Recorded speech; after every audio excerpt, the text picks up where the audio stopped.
this as Charlotte Harbor. And that is Charlotte Harbor.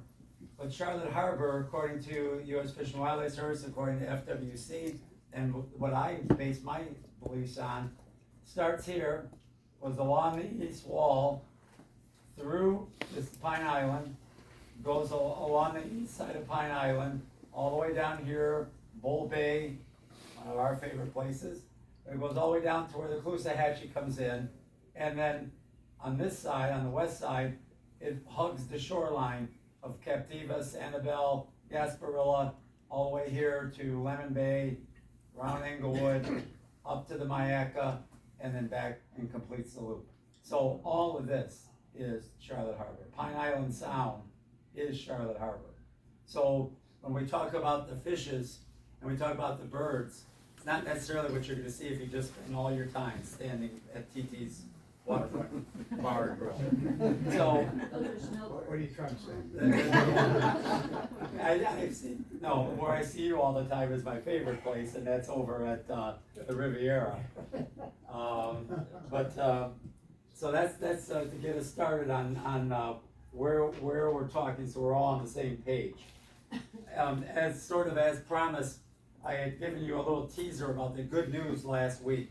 A new report had just surfaced that day, and essentially what it says is they were looking at and I apologize for my voice. I had stage 4 throat cancer, and after I recovered, I lose my voice, so I might lose it by the end of the thing. But because of 2016 through 18, the red tide and the big algal bloom, there was a study commissioned to see what impact that had.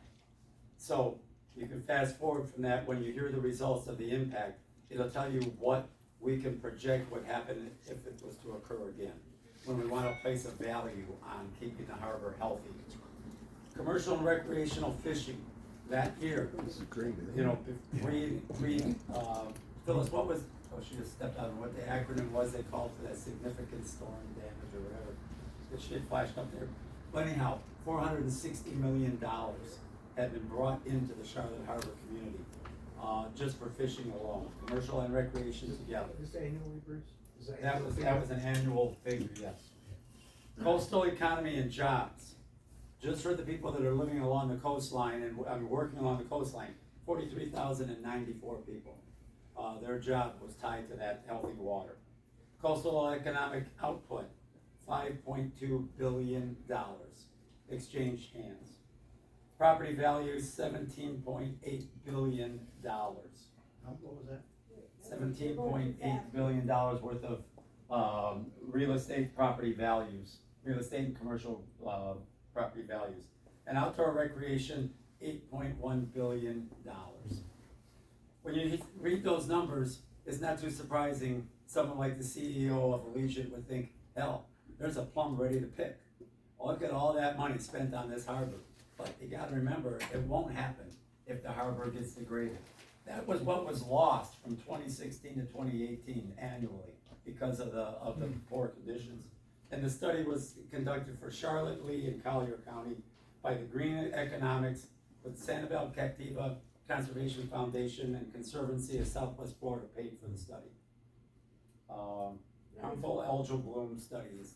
That included though, down to Collier County, that wasn't part of That went all the way down to the Caloosahatchee, Lee County. to the very end of Lee County. Is there a website we can find that on? The title of the study is called Economic Impacts of Water Quality in Southwest Florida. And you can look it up by Green with an E at the end. Economics is the company. Or if you were to just access Sanibel Captiva Conservation Foundation, they have a link as well. So those are the kind of numbers when you're talking to somebody, Dave, when you're talking to the owner of this hotel to wipe clean our slate, we don't have to pay for this room. You can say, look what we brought to you with clean water, and we're trying to protect you for the future with it. So there's some good news, some ammunition, a new arrow in our quiver when we go to battle for the clean water here.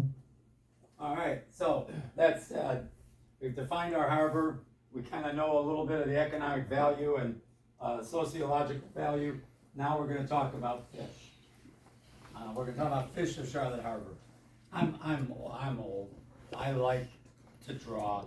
You saw Phyllis's prowess with making those Hey now. those horseshoe crabs last week. So I decided I'm gonna do a bunch of drawing for this week. So I drew up my generic fish. Might look a lot like a redfish to those of you that recognize the morphology of the fish, but I just wanted you to get just a little primer. First off, this is not gonna be an Ecology of Fishes college level course. I love that and I relished my time doing that, but we're not doing that today. And we're not gonna do an Ecology of Birds seminar next. As much as it pains me, I'm leaving out scientific names. I just, my favorite class in all of college was having to learn the scientific name of every mammal in the North America. And I can still remember them 40-some years later and still call them out there. I will be wrapped up in plenty of time. I'm getting prompted already. I've been talking for 90 seconds. So here's a generic fish, and I'm just going to tell you about it. I'm not going to, no Latin names, but the parts of the fish. So they got their gill cover, and inside you got the gill rakers. Kind of looks like, it's bright red, and it kind of looks fluffy and soft. When you catch a fish, please don't ever hoist them out of the water by their gill unless you plan on eating that fish, because you're going to do irreparable damage to essentially their lungs. Got your pectoral fin is the one you always see up here on the side. Dorsal fin along the top. This one I depicted with the one solid dorsal. Sometimes they can be broken into separate fins. I didn't put scales everywhere, but that's my representation of scales. Ventral fin down on the chest area.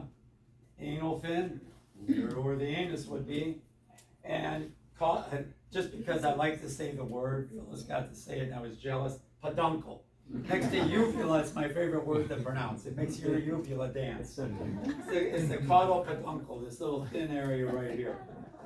You got the caudal fin and a lateral line. Now this lateral line is more like you would see on a snook, where it starts up behind the eye, goes all the way down into the tail, into the caudal tail.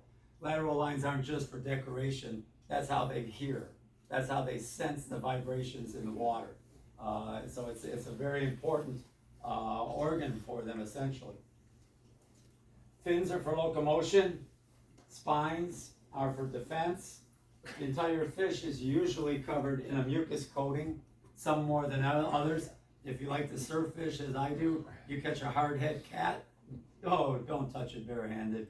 They have so much noxious slime on them, it's unbelievable.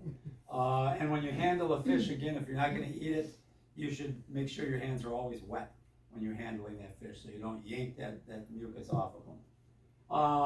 And then, as I said earlier, the lateral line, which is for their sensory capabilities.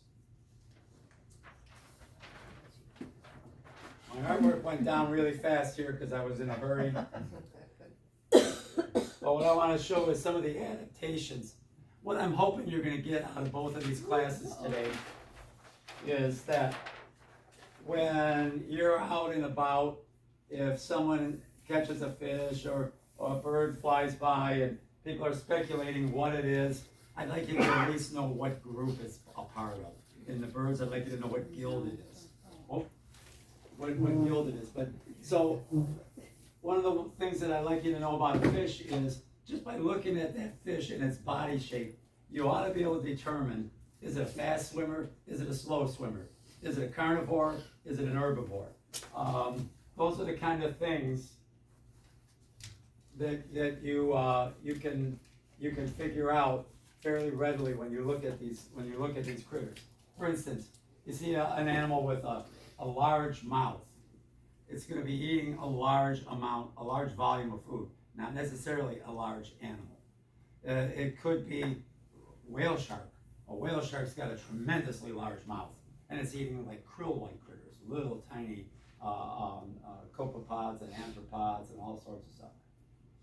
Big mouth on some other fish means they're eating a large fish. But it just keep in mind that big mouth gives you the capability that they're pretty much usually a voracious appetite, and they're going to be eating a lot.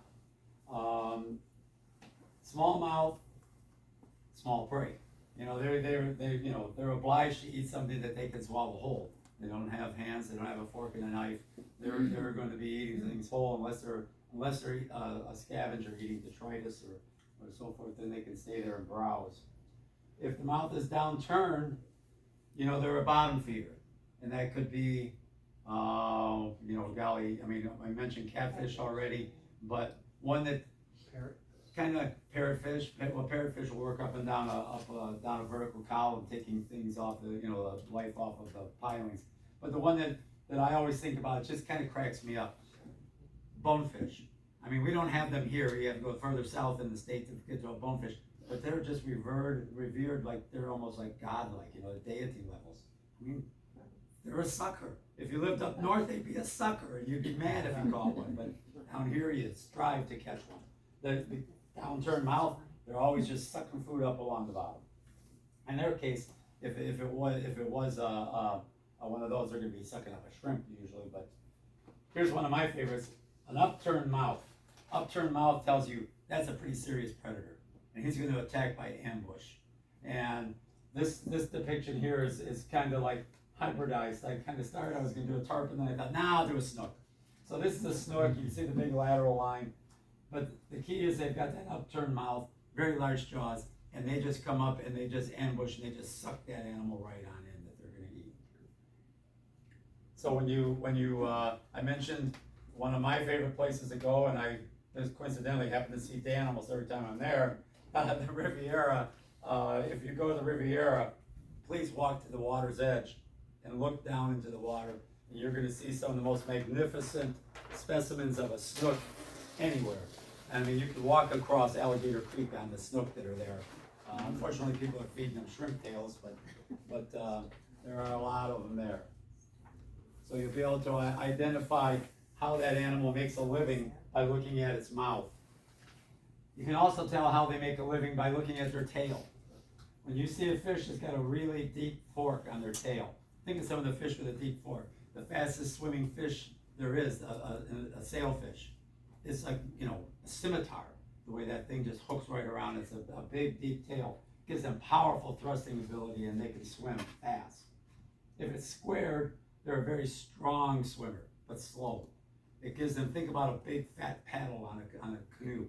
You know, you're pushing yourself through. They have a lot of power that they can kick off with that.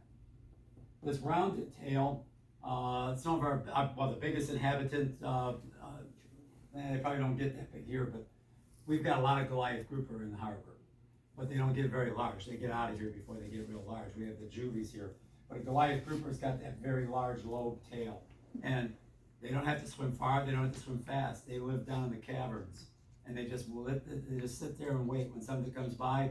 One big flip of that tail, and they power out. And they grab their food.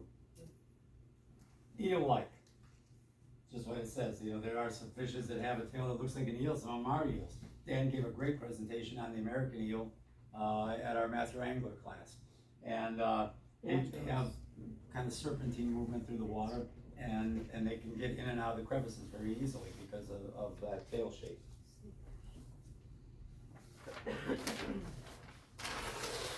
I did say I wasn't going to do any lap, but I just wanted to touch just a hair on the taxonomy, on how where we fit in for today. So everything that we're going to talk about is in the chordata, and this is the split off the chordata. So we're going to talk the chordata. We're going to talk about the fishes.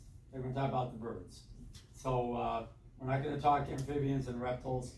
And Phil already talked a little bit about the mammalia. So we won't cover the whole spectrum of the chordates, but we'll come a little bit close. A couple of times during the manatee presentation, and when Richard was talking about our new noxious invader, he talked about salinity levels. I want to give you an idea about, just a reminder, we talked about it a few times. Fresh water is less than 0.5 parts per thousand. Brackish is 0.5 to 30. And you heard Richard saying that when it gets in the rainy season, and we're what, 20? That gets to be problematic for some critters that want that real, you know, that need some more salt. They'll do well in the fresh. And then pure marine salt water is 35 plus. There's gonna have to be adaptations made if you're gonna be successful, especially if you live in this area, because it's got a broad range that it can shift.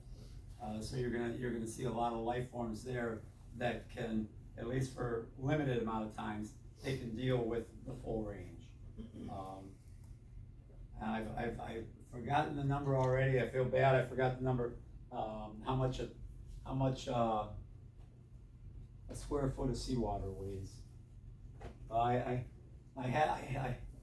Richard's thinking it's fast. 8 gallons. Yeah, compared to, for fresh water. The point was gonna be, it's about a four times difference, the weight of salt. They're not about 4.5 times heavier, which is, you think back when we did our water sample that first day, we were out here, we were talking about, I know there's fishermen in the group here, Mark is a fantastic fisherman, lives for fishing, he knows about thermoclines. Maybe others in the room know about a thermocline where the water is divided by the temperature. And certain animals can only live right on that thermocline, some have to be just beneath it or below it. Well, what a lot of people don't know, there's a halocline, and that's the salt, the division of the density of the water because of the salt. And what we encounter out here when we do our water sampling, which we'll be doing tomorrow at 9 a.m. tomorrow. 9 a.m. tomorrow at Live Oak Point Park, right across the river. What we find there sometimes is we're lowering the probe down and getting the samples. It's pretty dramatic. You're here and all of a sudden, bang, everything changes like day and night. And it's because that heavy salt water with the incoming tide is working its way up the river and it's heavy. So it stays on the bottom and the fresh water rides up and over the top of it. And you get that real sharp separation in between. So you can imagine, it kind of throws us for a loop sometimes when we're doing the testing. Think if you were living there, and in 2 hours ago, you're swimming around, it's 0.20, and then with the tide coming in, and you're stuck to the bottom, you're a benthic critter, and now you're getting bathed in something that's in the 30, maybe even, depending on how close you are to the harbor, it might be real close to the 0.35, so you got some adaptations to make. Do you take 2 separate samples from the top and the bottom, or? Yeah, we sample through the entire thing, but it's like we could have a television screen on. You could tell right where it is, right, what depth. You know, you could see the progression. Same thing with the thermocline. If you're trolling for salmon up in Lake Michigan, you find the thermocline at 90 feet and 300 feet of water. You set your downriggers at 90 feet. That's where you fish. So toxins could be on the top or the bottom, or they're affected more so by fresh or salt, or? Yeah, the cline is like a ceiling, and things do settle there. It's a nephelous layer, it's called, between the two, and that's why the fish like it. It's modified up like the silk instead of going there. Okay, my drawings never let me down this bad. Here we go. Pointing it right at it, Dave. What's going on? I was bringing up a map of Live Oak Park to show them where we'll be tomorrow. All right. And that's where the wheels fell off the wagon. Give me just a second. We'll be back to it. Okay, you should be good now. Okay. Okay. So we're going to talk about different groups of fishes. We're going to start out with cartilaginous fishes. Who knows what that means? What's that mean if it's a cartilaginous fish?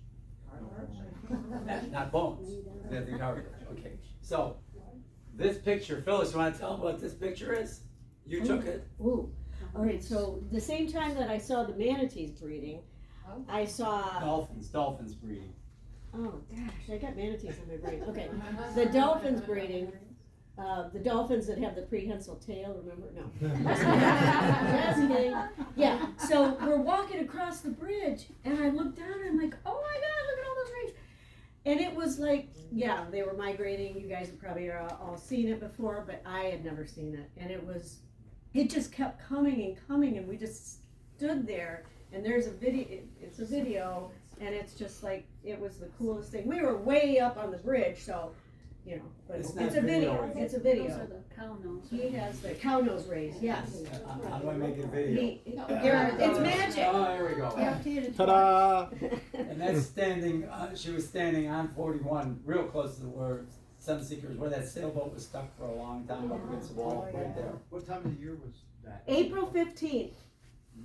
Tax Tax day. day. That's where they were going, they were all going to H&R Block. But you know, these are cow nose, but the great big rays, people mainly on the East Coast, not so much here, there's a migration in the spring where the mantas work their way up and down the coast of Florida. And if you wanna catch a cobia, which is a pretty nice game fish, you cast right on the back of one of those rays, cause you know there's gonna be a cobia underneath it. The cobia hang out under those rays, kinda like a remora hangs onto a shark. So that's a commensal relationship. Why are they hanging out underneath, Bruce? Food. These guys are stirring up all sorts of stuff, and so it helps them find some food. All right, another one in this group is the sawfish. Now on the right, you see where sawfish are today. They're so rare, then they're on the endangered list. And if you see one, you need to let FWC know. And there's all sorts of things about them. You have to release them all immediately if you catch them. Don't take them out of the water. Don't drag them along their bottom. Never gaff them, and all that.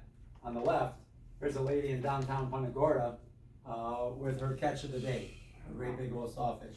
That picture, I talked to you guys the first day when Dr. Zobeline was here. This little two-book set, all the pictures you're gonna see, historic Punta Gorda pictures, came out of the collection of U.S. Cleveland, the gentleman who was one of the co-authors of these books. Fantastic read, biological, sociological, everything, economic, everything about Charlotte Harbor.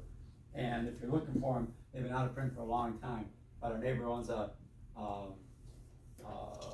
antique store called Yellow Brick Road here in town, and I've got their cards there. They've got the last supply of these books, so. I can get it for you too. Can you? Okay, good, so then we got another source, cause last I heard, they only had 2 of these left, and they had about 40 of the blue one, the second one left. Alright. And sharks, everybody knows about sharks, being cartilaginous fish. This is my fishing buddy Rich. He and I kayak fish a lot, or have kayak fished a lot. This is a black tip that he caught just off of Bokeelia, the tip of Bokeelia. And as you can see, he brings it right in the kayak, lays it on his legs, there's his feet, and takes that hook right there out of his mouth. 2 weeks later, we're fishing 4 miles up the Peace, and I catch about a 7-foot bull shark, and he says, "Bring it in with the boat with you." And I got my sit-on kayak, and I pull him on top of my legs, and he's laying there thrashing around. And before we get the picture, the fish had had enough of that, and flipped out and just had my boat up on the rail, and it was exciting, but I didn't get a picture of it like Rich did here, so he's got the bragging rights, not me. But I did catch this fish. You can see this is a snook here. I talked about the lateral line. I mean, this is a pretty pathetic snook, but it's a snook. And there's another one there, a little bit better. Mark, I'm embarrassed to show you a snook that small that I caught. He says I'm a good fisherman. And Is what there a he meant to minimum say is I size fish on a the lot. That's a great question. Chris wants to know, is there a minimum size? Yes, there's a slot size for them. They have to be over a certain number and under a certain number. But all that was irrelevant for us. We've been here now almost 6 years. When we first moved here, snook don't go north in Florida. Tampa's about as far north as they go. Right here, we are in snook heaven. We couldn't keep a snook. My first 5 years leaving here, you couldn't keep a snook, couldn't keep a redfish, couldn't keep a speckled trout, all of which made this place famous. But after the 2016 and 2018 red tide, they closed the seasons. Stock rebuilt to the point they opened them up again last year. Everybody yacht. Thanks to Liz in our class, she brought a whole case of these in for us. Fishing regulations are in here.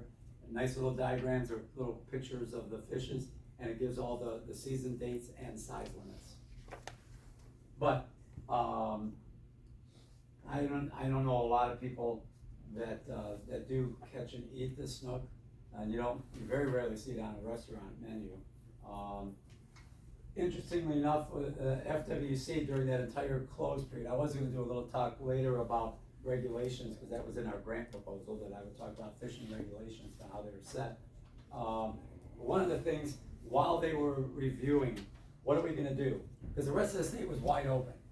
I mean, you could, Manatee County, no, not even Manatee, up to Tampa Bay. From Tampa Bay to Naples, we were all closed. They called it the Charlotte Harbor District. And they were holding hearings. Let me get this mug off of here real first. They were holding hearings, should we open it up? It was very interesting. We went to all of them. My friend Rich and I, we would go to every one of those meetings, and they would get pretty heated. All the fishing guides were just jumping up and down saying, don't you dare open it up to keeping any of those 3 species of fish ever again. They want you to catch that same fish 20 times. They don't want you to take it home and fry it up.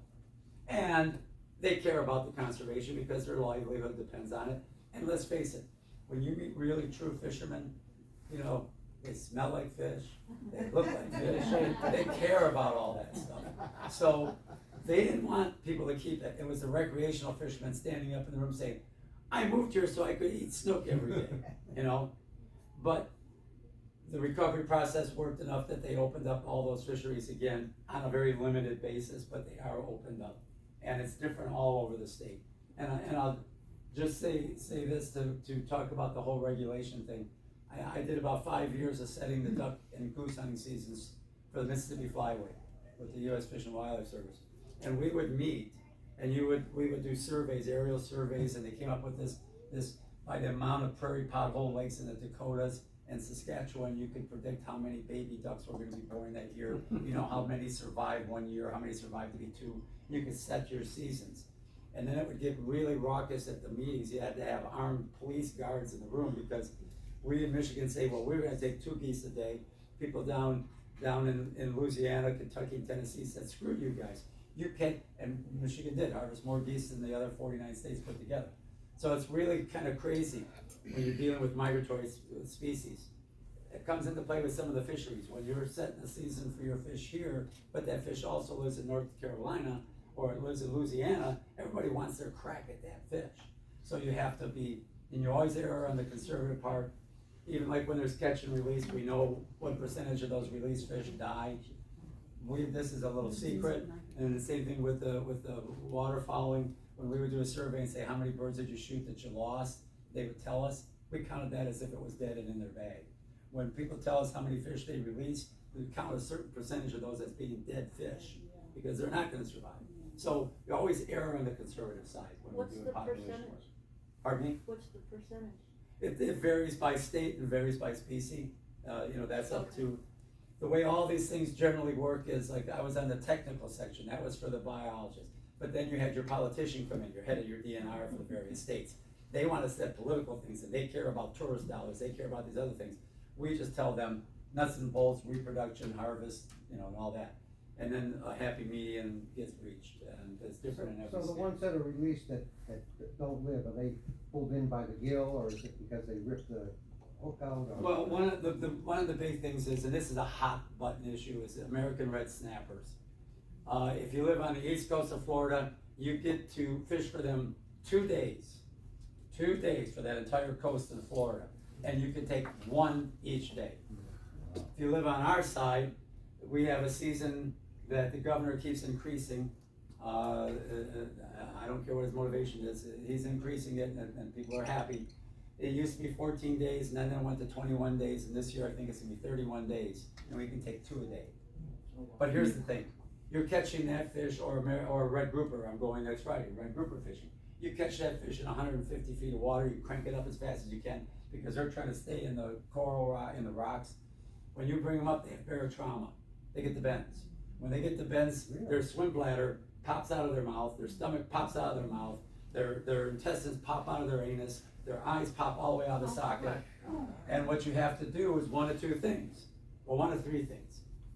You can just throw it back in the water if it's not one you wanna keep or you already have your limit, and the fish dies. Something eats it, not total loss.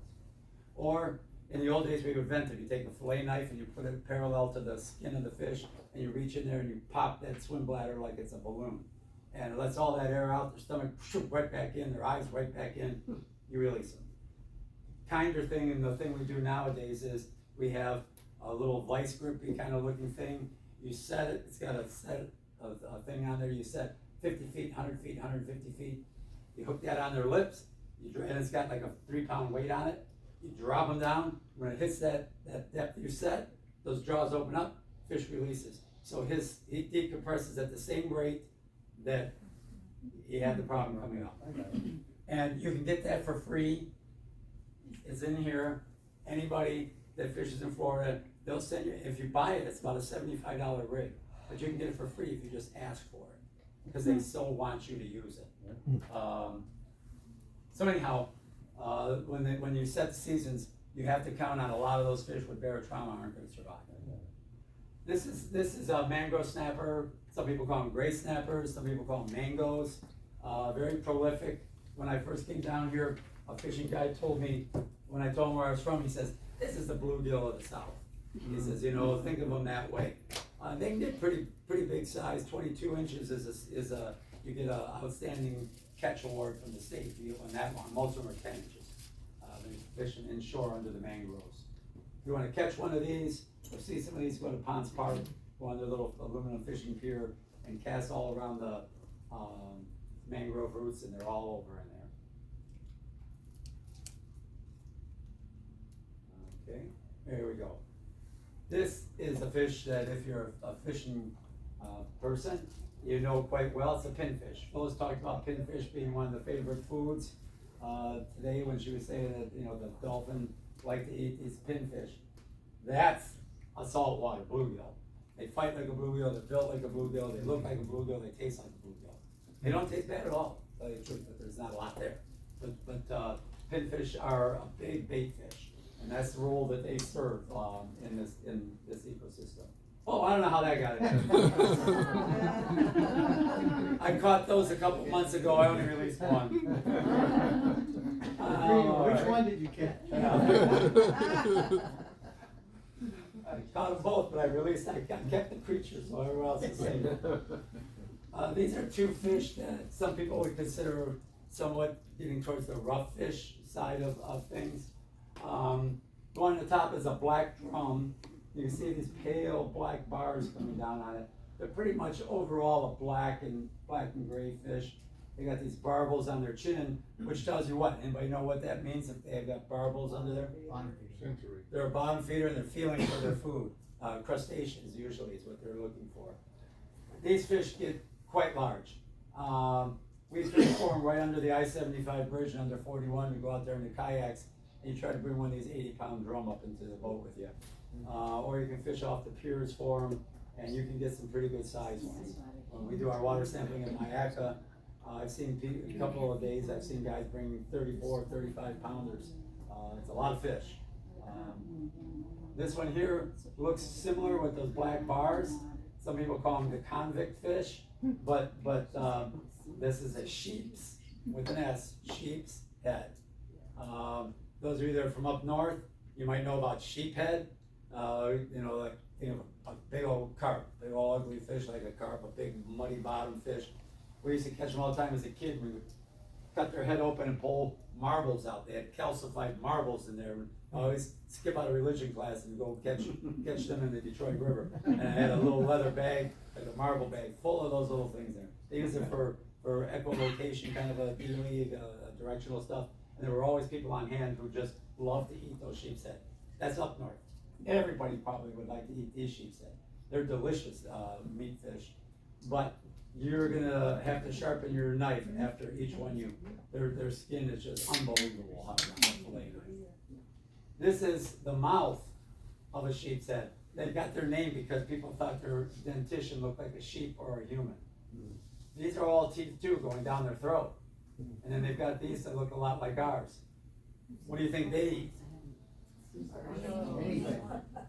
Anything they want? No, barnacles. Barnacles are a big thing for them.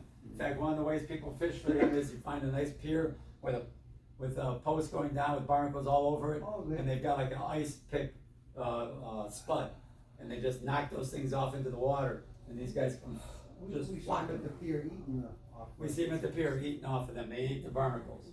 Yes. This is a very important fish.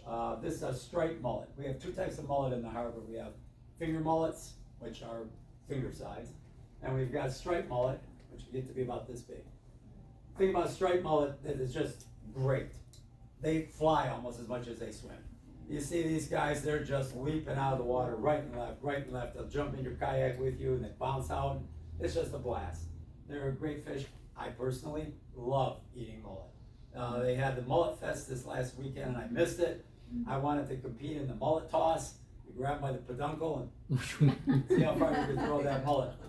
And then the mullet, and then smoked mullet dip, mullet bread, fried mullet. I love mullet. Bread, huh? They jump up high, They can jump pretty high. cause I see fish out, we can see the harbor from where my condo is, and I see fish out there that jump way up high, just over and over again. Yeah, that's more than likely you're seeing, So are they jumping because they're being chased? they're jumping because they're jumping. They're happy. Yeah, they're just jumping. Richard and Phyllis and I were doing a little, investigation at Ponds Park to see about the water quality there. A couple weeks ago, we walked down to the fishing pier, that's when I took this picture. Holy smokes. I mean, 6 years, I have not seen as many mullet as I saw in that one school. It would have filled this room, ceiling to floor, and they were all over each other with their mouths open, and they were just filter feeding all they could. They weren't spawning? No, they were just in a feeding frenzy, and I was pretty lame. I tried to throw my cast net, I got caught on the railing. Is that a good thing when you see so much mullet like that? Because there's not enough predator to eat the mullet then? Oh no, there's plenty of predators for mullet. The predators for the mullet are dying because there's not enough mullet. That's why we don't have as many redfish, or we don't have as many tarpon. So this year's a good year then? That's a good thing. This is good year. Yeah. You know, I don't know where we were. Oh, I guess it was on our walk at Babcock yesterday. Phyllis was quoting something that I was taught in school, that cottontail rabbits are the universal lunch meat of the wild kingdom. Bees are the universal lunch meat of the aquatic system. Everybody likes to eat mullet. Finger mullet up to these striped mullets. And in the old days, our harbor was just famous for, I mean, the whole harbor would be one big mullet school. And they would pull them in and take the roe out of them and sell the caviar. And are they found all across the United States? Striped mullet, I have quite a big range. If you look, if, as I mentioned a couple weeks ago, if you asked to get one of these from the state, some people have told me they have, they're waiting to get them. These will give you range maps and everything that you'll see. Again, I'm old fashioned, and all during the day, I'm gonna keep pulling up books. I like I think Kindles are the spawn of Beelzebub. I like a book in my hand, I don't wanna look at a screen. Phyllis, shake your head, I'll be done on time. This gives you, this is a particularly good guidebook for all the fishes, the saltwater fishes in Florida. And it gives you all that kind of pertinent information, size, weight, For this one? age, and what kind of water you find them in, how far offshore and all that. Shows all the species that we have. Dan, get ready for bow to the king. Tarpon. Tarpon are just as cool as can be. How many of you have seen tarpon? Yeah, what a fish, what a fish. 6 feet of just pure energy, and they're just amazing. And their name, their scientific name is megalops. Megalops means big eye. It was named by a Greek scientist several hundred years ago. And they indeed do have a very large eye. They've got great eyesight. It's pretty unique, their eyesight. When they're young, they perceive a different color than they do when they're adults. When they get to be an adult, if you do want to pursue one of these, You go out and you're fly fishing for them, you use a black and purple fly. If you're fishing for them in the creek systems in the estuary, you fish a pumpkin seed color, brown, because that's what they see when they're young. They don't see purple and black then. When they get to be an adult, they see purple and black. Is that So what you caught? there's- Did you catch that one? no, Okay. no, I did not. I did not. We do get them when we go kayaking, but that's not mine. That was my friend Rich's, I think. Well, there they are in all their splendor. You can see we talked about the various fins. You can see these fins. So what's that tell you? That's a fast fish. And we talked about spines giving them protection. These guys only had to be protected from one thing, and that's a shark. There's the best place in the entire world to catch these fish is Boca Pass. I would never do it because they're just basically almost snagging them there. But all around Gasparilla Island, all around Captiva and Sanibel, you can fly fish for these and you can spin fish for these. What tremendous fish, but what we ask everybody to do when you go out for them, when you're fishing them, be very careful, watch what's happening when you're bringing the fish in. Because Boca Grande Pass is #1 place in the world for something else too. Anybody know what? Sharks. Bull shark. Yeah. Bull shark specifically, and tigers.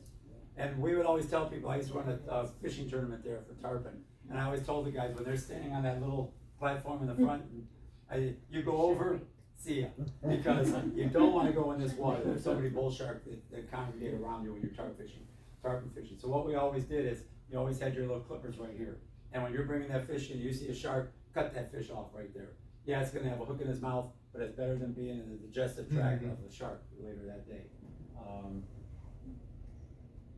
They have a pretty unique life pattern. We have anadromous fish, we have conadromous fish. Dan talked about the true anadromous fishes. Want to tell them what that is, Dan?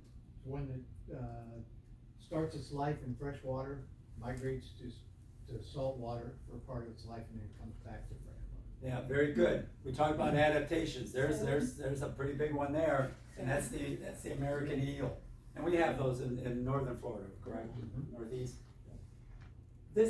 These guys do a little different spin on it, the tarpon. They're kind of a hybridized version.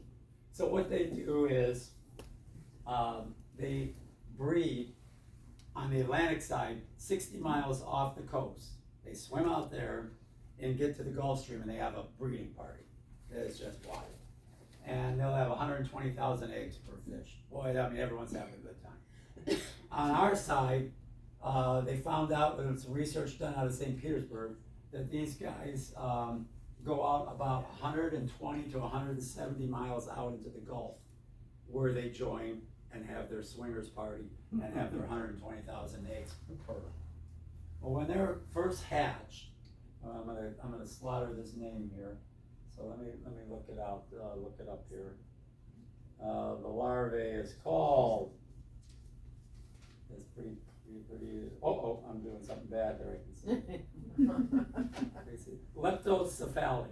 Leptocephali when they first hatch out, and they have a mouth, but they don't eat. They're just a swimming machine. For the first 7 to 10 days, they just swim. There's some of the sea turtles, some guys like this, they lay their eggs out in the sargassum patches where they're safe from predators for a while when they're really little. These guys have I said they don't have a mouth. They have a mouth, but it's not operable. They actually have giant fangs that come out. And they look like pitchforks coming out of the top and the bottom of their mouth when they're itty bitty and they're clear, not a bit of color in them. And it's thought that that's just a defensive mechanism. They're not using it to feed. You can almost see the fangs there. And then they progress through, and when they become a real fish, now they head to shore. They come into shore about 2 to 3 months. They come into shore and they go to fresh water. They live in canals behind your house. They'll go, we like to catch them about 8-10 miles up the Peace River. And they like to go to areas that are very anoxic, the lake where Richard lives, Spring Lake. But you're in east. You're on east, all right? Yeah, west, Spring Lake West is a little bit better. a little more anoxic, a little less oxygen there. They like to go where there's not very much oxygen when they're little, because who's not gonna be there? Big predators. So they can live there for 3, 4, 5 years, they get about 3 feet long, and now they say, all right, I'm feeling cocky, I can keep up with these other fish, and they move out into the estuary. And then, when they get a little bit older, they decide it's time to join that party way offshore and make some more tarpon. When they're way out there, how do they know where to go? Where land is, where the fresh water is? I just wonder how they. They're gonna, well, the ones that are in the Gulf Stream, as soon as they get out of the Gulf Stream, you know, the predominant current and the winds at that point are gonna be blowing from the east, they're gonna be pushing them towards shore. So they basically, they're not as helpless as a jellyfish, but they're just floating around out there, and they just instinctually know where to go. I've not seen any scientific explanations on how they find their way in. I say they like the anoxic areas so they can get away from predators. Well, something else then that they have to figure out is, well, how the hell are they gonna breathe? If there's no air there, how are they gonna breathe? No oxygen. Well, they can breathe free air. Their swim bladder works like gills. And it's not uncommon, especially in the morning, no photosynthesis all night long. There's not a lot of oxygen. These guys are up on the surface slurping air. You just hear these billow slurping sounds, and you're out there as the sun comes up, you're looking for them, and they're up there breathing in air as fast as they can. And then just coincidentally, when you're fighting them, everybody wants to see them jump and do all their magnificent stuff. Most of us with tarpon fish, we don't say how many did you catch today, you say how many did you jump. If you can get in the jump and you lose them on one or second jump, it's a victory. You don't care, that's a victory. You get your hook back, he's off safe, no shark ate him, that's a victory. But every time they jump, they can take in more effectively the oxygen by breathing free air than they can through the water. So when they come out of the, you know, like if you're running and you're tired, you say, and you get your wind back and now off you go again, every time they jump, they're getting energized. So you fight them for 20 minutes and they're about ready to give up. They decide one more jump, well now it's another 20 minutes because their blood is just charged up with the O2 again. So they can get going. I mentioned the complex eyes, how it changes over time. They make a migration annually. They like to hang out down in Key West when it's really cold out. They like the warm air, but as it gets too warm, they start making their way up north. And they do it on the Gulf side, same thing. So if you're looking to catch them, you know what time of year they're going to start moving. In April, they start leaving the Keys and they're starting their journey up here. There is a resident population that stays here all year, but those are mainly the 4-footers, not the 8-footers. The big ones they're off. They got things to do. They got to go breed, and they're moving. I said they're named for their large eye. This is right after it's born. Look at that. I mean, it's incredible. 12 million eggs, and there's their larval stage. This is this is the only really true fish that we have living here in Florida that practices just the opposite, where it's in the salt and then comes into the fresh. So there's different lifestyles. There's the anadromous fish, the American shad. This is a pretty yummy fish. Anybody know what this is? I'll give you a hint. Look right here.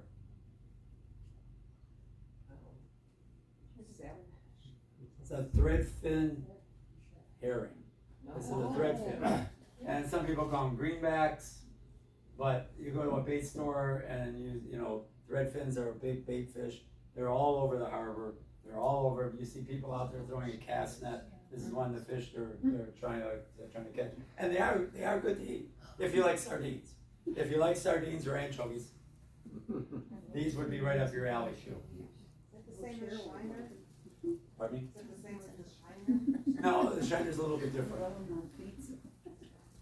And here's a monstrous fish, and I mean these fish, they're all around in the harbor. They're in some of the canals. They have been protected for a long time. It was a hands off, you know, catch and release only. And then last year they did a lottery system where you could get a tag if you wanted to pay the money, big money, and join in the lottery, and then get, you were one of the lucky people to get the draw, you were allowed to catch one, and they had a slot. They had to be, I think it was 36 inches to 41 inches, which through research, that's an expendable age class. They're not breeding yet, and they're probably a certain percentage of them is never gonna make it to the breeder size. So that's how they established how many they thought could be taken out of that pool. They didn't wanna stunt off, the real little ones, they wanna give them a chance. But once they get to these crazy teenagers, they let you take a few of, the state was allowing people to And take had them. they been overfished, is that what I? Yes, they were almost fished to extinction.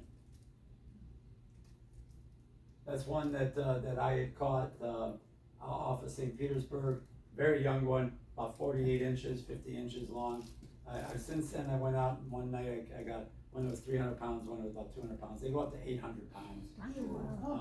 We had one, we looked at the graph, and I swear to God, there was a Volkswagen Beetle on the bottom of the ocean. And then all of a sudden, it's coming up. I got a Volkswagen. I sold my Beetle years ago, but I had a new one coming. I didn't get him up. That was a futile fight. Triple tail. It's on the cover of your fishing guidebook. So named because people incorrectly thought that what do we call this fin? Dorsal. And what do we call this fin? Caudal. They thought that's 1, 2, 3 tails, or 1, 2, 3 tails. So they named it. The common name for it is a triple tail. Pretty unusual fish, kind of prehistoric. I think they're ugly as all get out. But I've had one once at a restaurant, because everybody says once you eat one, you'll never eat any other fish.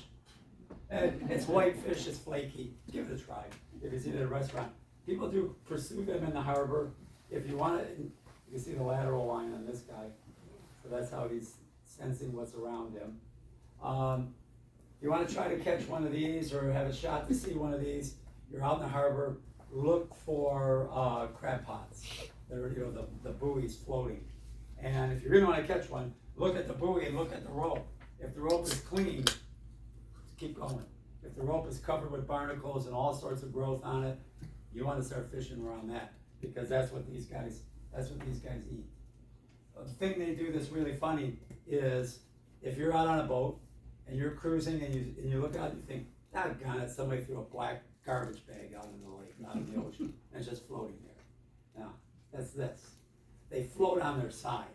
They just lay there on their side, floating around, soaking up the sun, saving energy. And then if something gets, I'd say about that close to their mouth, they'll eat it. No further away than that. They're not gonna expend any energy to catch it. But they just lounge around and people pursue them. You can see them on oyster reefs. They go out there. If you see there's a shoal out there, they'll hang around there, but mainly around those crabs. Any pilings, if you see channel markers out there, anywhere that they can lay around there and they can pick some food off of the rope or the marker. This is a big fish for us here. It's a big fish in North America for sport fishes. This is a red drum.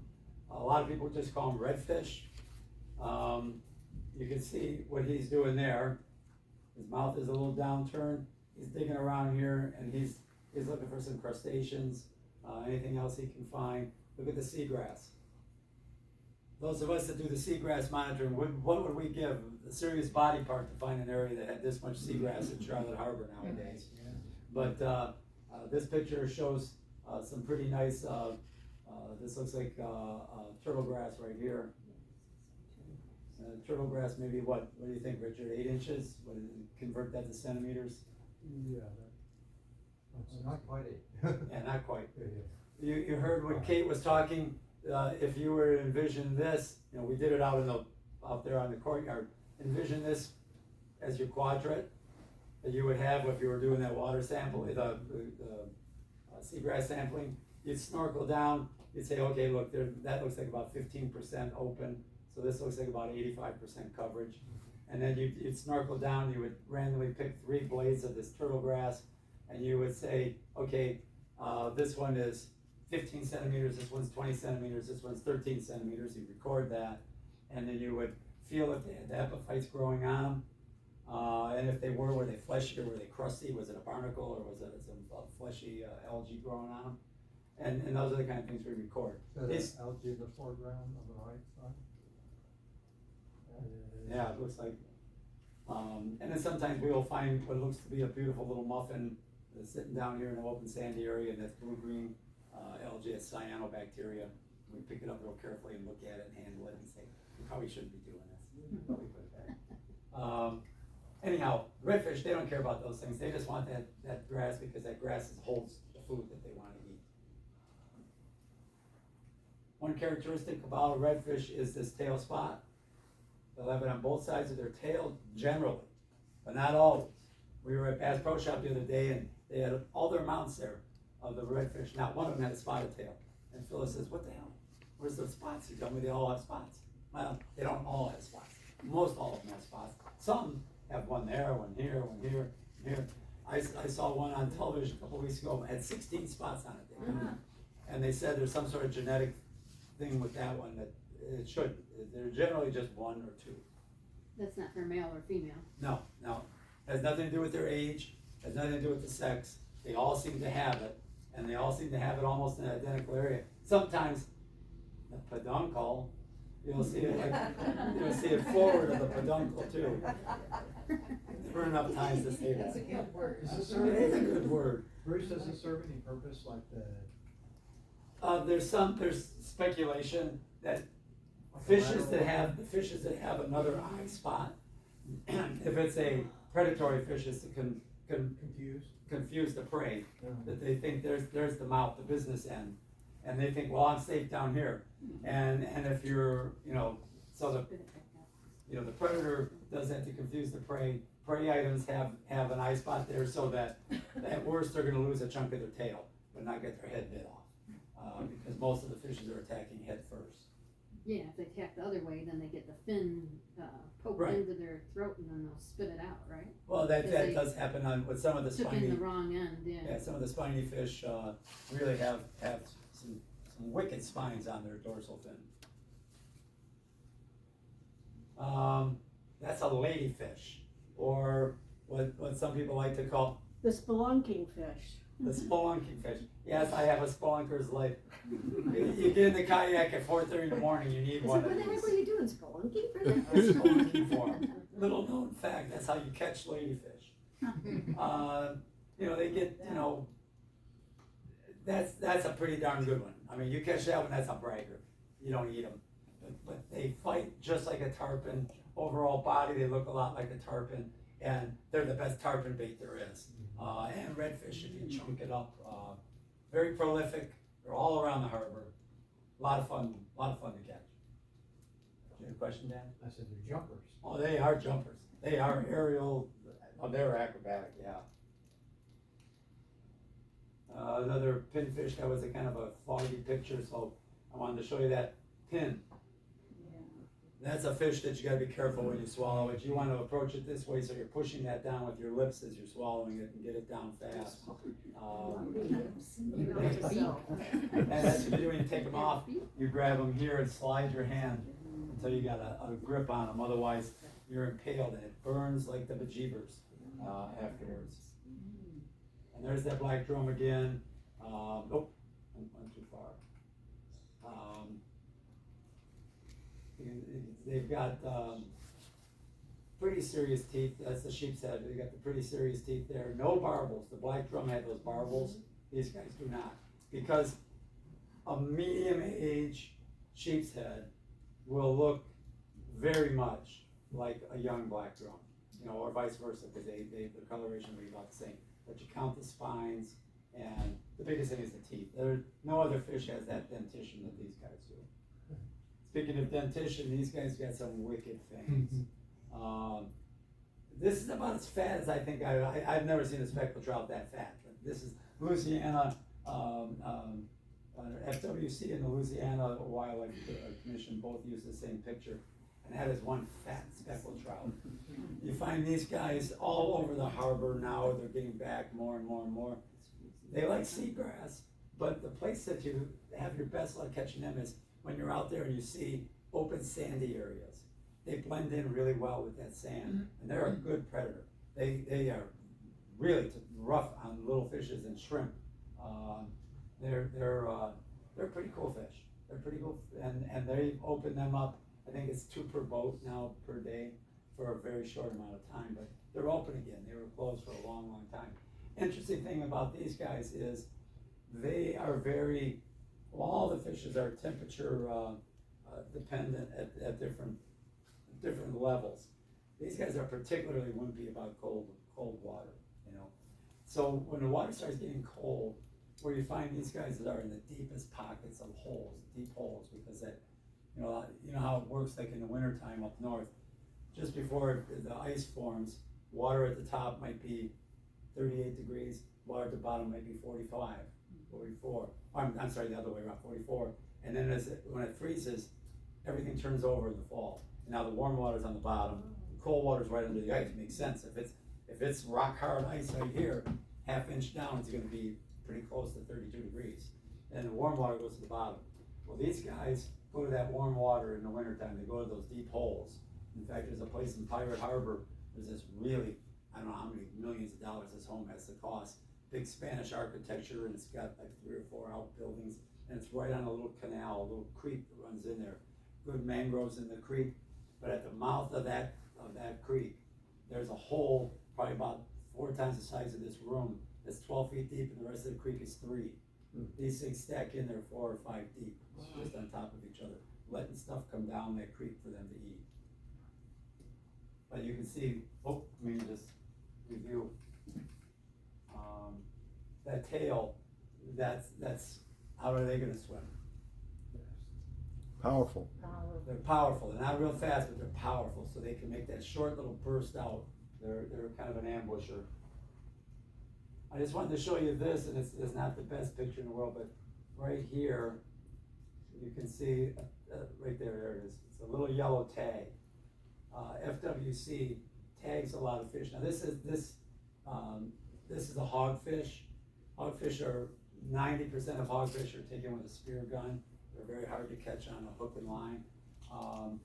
And this day I had caught some that were on the hook and line, but they were too small, which was great because FWC was on the boat, and they took the opportunity to tag these just sub-size, sub-keeper hogfish so they could do some population studies. And so that happens a lot. I have a friend who's a charter boat captain out of Miami, and we tagged a sailfish I got there, and then we tagged, Richard was on the boat that day, and then subsequent to that, we went out and we tagged a bunch of small mahi-mahi, the schoolers they call them, and they're about that long.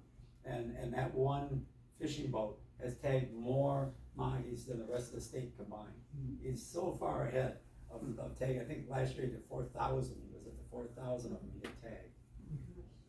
And it's valuable research when they're recaptured to see how far they moved and their survival rate.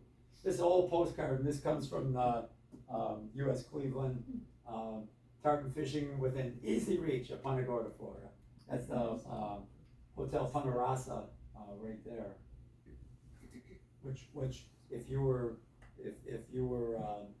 Henry Ford, or you were Thomas Edison, you had all your rich friends, ex-presidents all over the place. This is where they came. They all came here to catch our tarpon. This is a Punta Gorda fish house, right here where the fish were brought in to be processed, primarily mullet. This is a good day's haul. Looks like they messed up and covered up this one, but this was Sanibel, just showed another tarpon jumping. There's our, what is it? Sea Star. Sea Star. Used to be the starfish. This, Richard, can you ID what's around it? Seagrass. Looks like haladuli, a lot of it, I think. But that's in Bull Bay, in about 3 feet of water. I was glad that day to finally see one that was right side up. Most of them were upside down and dead, just as the blue crabs were. No mullet in there because of that. And there's the captain getting his first strike of a tarpon. This, in the old days, it was two people on a boat, and it was generally African American guy that was the captain and rowed you out there. A lot of ex-military, ex-Civil War people and military and runaway slaves that had come down here and inhabited. They became the captains, and they would take out these captains of industry that were spending lots of money even back then, and they'd row for these guys, and they would catch them. This is where sport fishing was born. First time one was caught on a rod and reel. Up until that point, they were harpooned. People came down here to harpoon them. Really? Yeah. They would harpoon this in the morning, and then in the afternoon they'd go out and shoot a Florida panther. I have a picture of Teddy Roosevelt driving through downtown Fort Myers with a Florida panther tied to the roof of his car. That was common practice. Come to the lodge and get them both in the same day. This, I don't know if this one is still there, but out in Charlotte Harbor, in Stiltstown, some of us just call it Stiltstown, off of Captiva. This is someone lived in this home. There was a fisherman that lived in this home, so he could bring his boat underneath. And if you read the Doc Ford novels, he lives in a stilt home there, and he's quite a character. But there are still some of them out there. They were grandfathered in, so they're left there until they succumb to storms. This is a gentleman of the day using what could have cost what most people were paying for a home back then for this rod and reel that was being supplied by one famous fishery in New York City, a sports shop. And they'd come down and catch these massive tarpon. And Thomas Edison finally said one day, enough is enough. You know, if you've ever been to the Edison mansion there, they had a clubhouse there. And if you caught a tarpon that was 100 pounds, and if your guide said it was 100 pounds, and you could tell by the girth and the length, you pulled one scale off of that fish, and that's all you kept. You didn't kill that fish to throw it away anymore. And that scale was put on the wall above the bar with a plaque with your name, and you got a coin minted just for that. And here's the irony. Thomas Edison never caught one over 100 pounds. His son did, but Thomas never got one over 80. He never got one of his own coins, but he started the conservation of the tarpon. He put an end to that killing just to kill him, to say, pose for a picture and say you got a big one that day.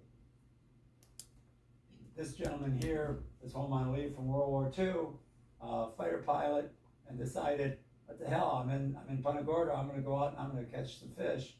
And you can see they did pretty well. There's some redfish there, and there's this guide, and they went out and got some fish, and this is by the Punta Gorda Fish House. Another reason why I say, you know, like some of the pictures in these books here are just, they're priceless. That's a Goliath grouper. Andy says, from your friend, to Andy from your friend Al, this is 1939. That's where Lashley's is right now. That was, he's standing right next to the trailer park, Holiday Trailer Park, which is now Lashley's Park. This guy found out tarpon are tough fish. He rolled me well out and buried me beneath the surface of the water. Great quote. In a kayak about that same size, it's not uncommon. You hook into one of them, and it's like you're water skiing behind you. They're pulling you, and you're cutting a wake. Same thing with the sharks, but he found out a lesson, unfortunately, I found out in Bull Bay once, that this can happen. This is the 41 Bridge, municipal pier at Punta Gorda, downtown. Again, here's the captain with a fisherman here. These boats here, these bigger motor boats, sometimes those launches were used to take people out to Punta Rasa, and you know, they would be staying in Fort Myers, but then they wanted to come down here and fish. They would bring them along with that, and then they would transfer from that into a little two-man skiff and to go out. And this one was October 06, I think it says, but it's a pretty good day of fishing. Oh, okay, sorry, went too far. That's for our next class. So, any questions about fishing? About the fishes of the harbor? Where can I get a coin? You know, I don't know if anybody kept that up or what year that would have stopped, but, I'm sure you can go online and find one, probably, if you find one, That would be fun. yeah. At that, park, the Hudson area park, there's a boardwalk and they have signs on the trees back there, they describe various fish and birds and things. But one of the fish there they showed was a long, thin, white fish with a really pointed nose, like, they said it leaped out of the water. Oh, That's not a ladyfish, is it? Because the picture you had there didn't look like that. yeah, no, but if it had a long snout, almost like crocodile-like looking snout. Yeah. they're long. Yeah. We have fishes here, well, we've got the Florida spotted gar, but they don't jump around so much, but alligator gars do. And, it's not uncommon up the river, when we're going up the river, mind you, you're in a 12-foot kayak or 14-foot kayak, a 8 or 9 foot gar comes next to you and jumps right across the bow of your boat and splashes, and you're thinking, oh God, I'm going in, you know, and they just come up and they dolphin next to you, you know, they're porpoising in the water, and they're quite large, and they've got that long snout, and they've got some wicked teeth. When you get one on the line, they don't like to come up off the bottom, and you're trying to yank up 80 pounds of uncooperative fish. But that might be, I'll have to pay attention to what, quite frankly, when I'm there, I'm so busy looking at the fiddler crabs running up and down the mangrove trees. I love looking at them. Is the gar the same as a sturgeon? Or very No, different? very different, very different. Could that be a needlefish?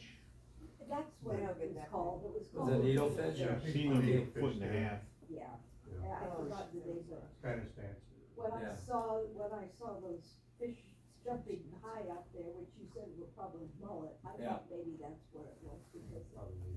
Yeah, well, if you see a big disturbance out in the water, like where Dave lives in the canal behind his house, and Richard, you probably see it too, when the Jack Crevalle come in, they get in these feeding frenzies, and the water's just boiling, body parts flying all around, but they're not like leaping from here to there, and which is what the mullet will do, or just leap up, roll over, and then flop back down, kinda like a humpback whale breaching. There's a little different behavior, how they launch themselves out. So that they all are a little bit different. Any other? I do have a lagoon on my property, and, one day we're like, what the heck is that? It was a school of baby mullet, and they were all gulping air. So I think they're halfway in between becoming air breathers. Yeah, yeah. They come up and they slurp a lot of stuff up off the surface.